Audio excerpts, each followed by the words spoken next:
Resettlement saves lives. We're gathered here in Geneva for the 2016 ATCR because we fervently believe in this statement. And there are lives to be saved, more than ever. The number of refugees in need of resettlement far exceeds the available number of resettlement places, and has done so for many years. For 2016, the number of refugees estimated by UNHCR to be in need of resettlement for the first time exceeds 1 million. With this number in mind, NGOs continue to call on states to introduce sizable and quality resettlement programs or significantly increase the quota of existing resettlement programs. States have the capacity to collectively ensure that resettlement needs are met. NGOs strongly call upon states to increase their pledges at the upcoming US-led high-level meeting on the refugee crisis on the 20th of September. Also, states should aim towards the goal to support the Global Compact on Responsibility Sharing for Refugees, called for by the Secretary-General in his report for the UN General Assembly meeting on the 19th of September. In particular, increasing their resettlement pledges with a view to collectively aiming towards the goal of providing resettlement spaces or other legal pathways for admission to at least 10% of the global refugee population annually. The conflict in Syria is now in its 6th year, and there are unfortunately no signs that it will end anytime soon. Out of over 5 million Syrian refugees, UNHCR estimates that 480,000 are in need of resettlement, and this number keeps growing. The outcome of the high-level meeting on the 30th of March has been disappointing in terms of pledges. NGOs strongly condemn the EU-Turkey deal that has made resettlement of Syrian refugees from Turkey to the EU conditional on individuals being returned from Greece to Turkey. This deal results in a shameful one-for-one trading in human beings and implies large-scale returns between countries that do not ensure refugee protection. NGOs are also extremely concerned that this deal creates a precedent of using resettlement as a reward to states for introducing deterrence measures, something that NGOs strongly condemn.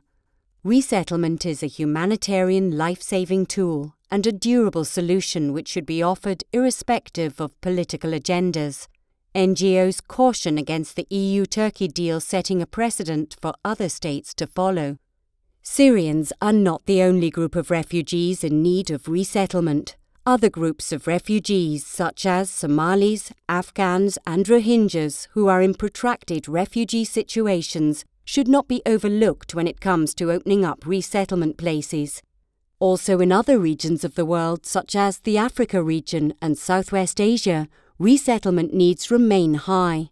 Access to resettlement should be equitable, reaching refugees in need regardless of location or degree of media attention. The recent announcement by the government of Kenya to close the camps is of deep concern and will no doubt lead to tragic consequences if carried through. Far greater commitment is needed from resettlement countries to support hosting states in Africa, such as Kenya.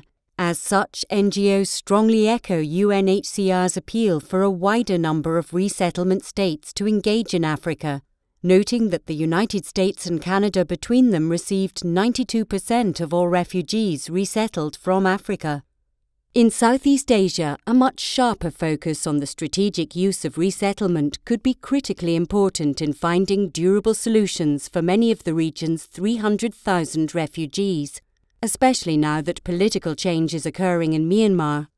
States which remain committed to resettlement could bring the region's states together to explore options for dignified and voluntary repatriation to Myanmar, while increasing pressure for better protection of refugees who remain in countries of asylum. Timely resettlement must remain a priority. States need to achieve consensus on and put in place less time-consuming and more expedited procedures to process refugees for resettlement. Combining refugee status determination and resettlement interviews is one way to do this. Otherwise, delays will only force vulnerable people into the hands of smugglers and traffickers. Given the current global need, states should provide alternative or complementary pathways beyond resettlement and humanitarian admission programs. Other pathways include extended family reunification, medical evacuation, and also humanitarian visas, labour mobility schemes, work visas, student scholarships, and private sponsorships. These pathways can be crucial for refugees who are unable to access resettlement, providing them with a route to safety so they are not compelled to embark on life-threatening journeys in the hands of smugglers.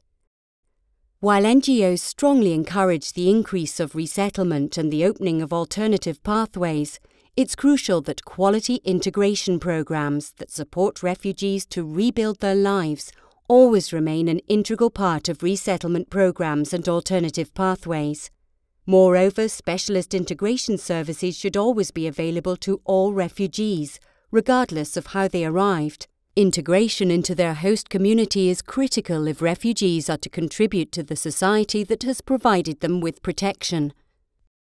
For European resettlement countries, it's a worrying development that resettled refugees are not necessarily receiving a permanent legal refugee status, as the EU-Turkey deal leaves states the possibility to provide only a temporary permit for 1 year, and some states have already shortened permits for resettled refugees. NGOs play an invaluable role in making resettlement and other pathways work. NGOs are active in all phases of resettlement, from identification to the successful settlement of refugees.